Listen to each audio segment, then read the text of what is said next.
Et ensuite première vente, puis après le premier 1000 euros par jour, puis 2000 euros par jour, puis 5000, puis 10 000. Yo les amis, on se retrouve pour une nouvelle vidéo. Aujourd'hui on va parler un petit peu de mon parcours pour ceux qui ne me connaissent pas encore ou ne savent pas d'où je viens, qu'est-ce que j'ai fait auparavant avant de faire du dropshipping à temps plein. Du coup on va voir ça tout de suite ensemble. Je vais vous parler un petit peu de mon parcours. Ici là donc on est dans un hôtel à Pullman à Paris avec Alex pour le week-end, pour le travail tout simplement.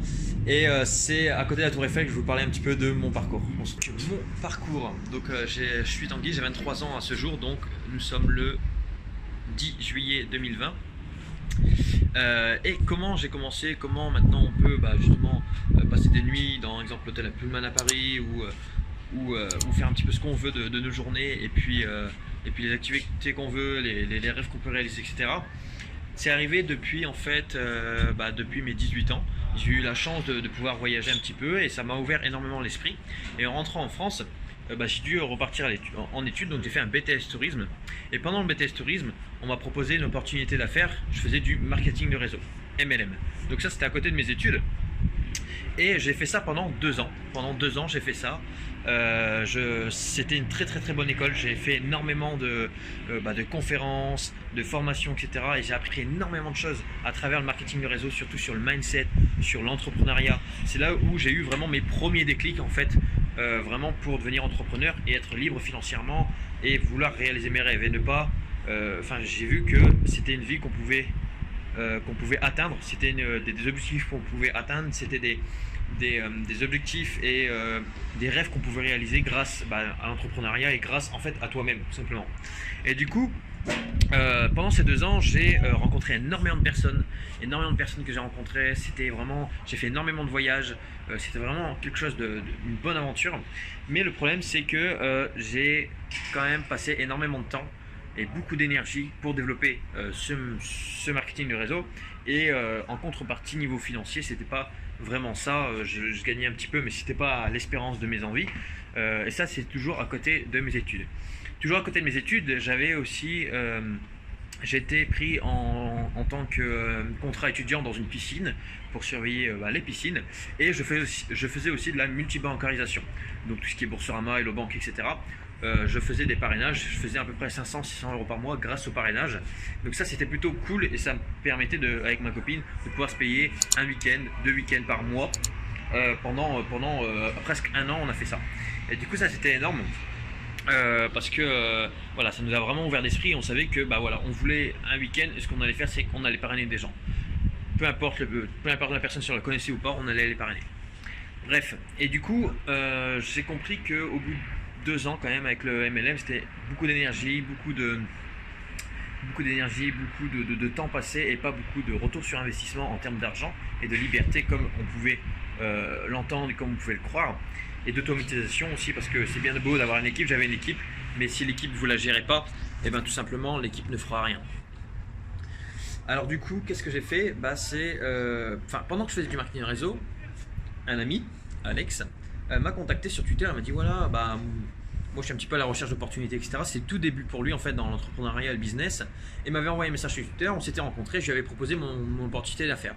Il n'a pas rejoint d'ailleurs, il a bien fait. Et lui il s'est lancé dans le dropshipping. Et quelques mois après on se prenait toujours un petit peu de nouvelles et il m'a montré ses résultats. De ce fait, j'ai arrêté le marketing de réseau et je me suis lancé à fond dans le dropshipping. C'est avec Alex que j'ai fait ma première boutique. C'est avec lui qu'on a vraiment... lui, il avait déjà des résultats, etc. Il avait déjà pas mal de résultats conséquents. Mais c'est vraiment lui qui m'a aidé énormément à faire justement une boutique, etc. Et du coup, je me suis formé au fur et à mesure. On s'est formé ensemble, etc. Lui, toujours forcément un pas d'avance. Mais il m'a énormément appris durant toute l'aventure du dropshipping, et ça l'est encore, et c'est pour ça qu'encore une fois il est là. Et maintenant on fait à peu près tout à deux, tout ce qui est business, etc.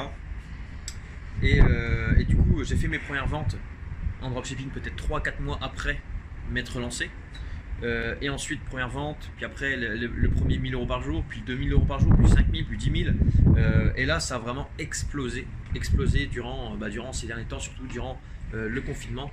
Donc vraiment une bonne aventure. Et ce que je vous ai pas dit aussi, c'est qu'entre le BTS et que je me mette à temps plein dans le dropshipping, j'ai travaillé quand même pas mal de temps en intérim, dans des petites boîtes par-ci par-là. Pendant presque 6 mois, j'ai travaillé sur des choses où c'était vraiment dur. Le travail était quand même dur, il fallait vider des camions, etc. Et du coup, je respecte toutes les personnes qui font encore ça et qui font ça toute leur vie, parce que c'est vraiment pas facile. Et moi, j'ai refusé en fait un CDI tout simplement dans un entrepôt pour me lancer vraiment à temps plein dans le dropshipping. Et c'est pour ça que maintenant, depuis plusieurs mois, je suis à temps plein dans le dropshipping et que on génère vraiment pas mal d'argent avec le dropshipping, et qu'on puisse maintenant se payer des nuits dans ce genre d'hôtel à Pullman, juste à côté de la Tour Eiffel, qu'on puisse rencontrer des amis un peu quand on veut, où on veut, qu'on puisse voyager, qu'on puisse se faire plaisir. Et donc voilà pour un petit peu mon histoire. Je suis très satisfait en fait, tout simplement de mon histoire. Je suis pas né avec de l'argent. Je suis pas né avec une cuillère en or, mais je ne suis pas non plus né avec une famille pauvre. C'est-à-dire que mes parents ils sont aussi entrepreneurs, ils ont aussi leur entreprise, mais ils m'ont aidé pour les études, etc. Et encore aujourd'hui, ils me supportent, etc. Dans mes projets, ils sont fiers de ce que je suis devenu. Mais je veux dire que tout est possible. Tout est possible à un moment donné quand vous mettez la pression. À un moment donné, quand vous avez fixé un objectif, tout est possible. Il suffit pas d'être... vous n'êtes pas censé... Comment dire? Il ne faut pas se reposer sur les lauriers. C'est pas parce que vous êtes en salarié, en CDI, que tout ira bien, etc. On l'a encore vu avec le Covid. Il y a plus de personnes qui ont été licenciées à cause de ce virus. Et du coup, ils perdent leur emploi. Et du coup, après, il faut retrouver un autre emploi où il faut se lancer dans quelque chose. Et plus tôt vous faites, mieux c'est.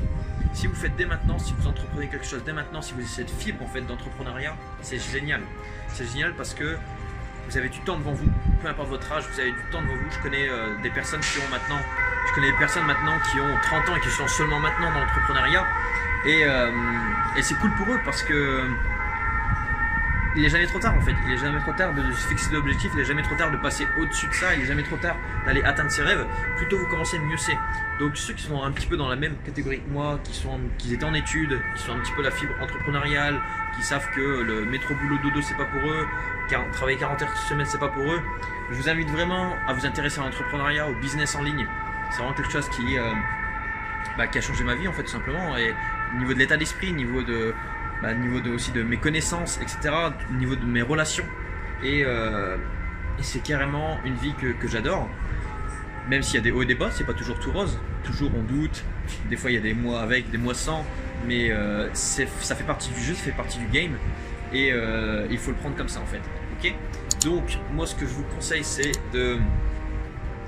tout simplement de croire en vos rêves, de pouvoir les réaliser. Mettez-vous un plan d'action pour réaliser vos rêves. Tous vos rêves sont possibles et sont réalisables. Okay, peu importe votre rêve, si c'est fonder une famille, si c'est faire un voyage aux États-Unis, ou peu importe, vous pouvez y aller.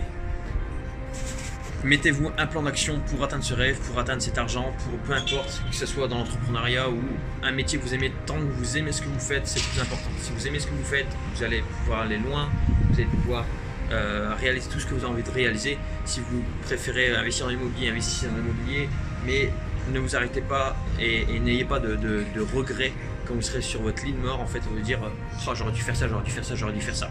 Vivez votre vie à 100%, vivez votre vie à 100% et donnez-vous à 100% pour atteindre vos rêves, vos objectifs, etc. Okay. Voilà, c'était Tanguy, j'espère que vous avez aimé cette vidéo. Donc une vidéo d'un autre format, simplement pour profiter un petit peu de l'hôtel, je vais vous montrer un petit peu. Avec Alex. Yes, on bosse dur. Et on se retrouve pour une nouvelle vidéo. N'hésite pas à t'abonner. Ciao.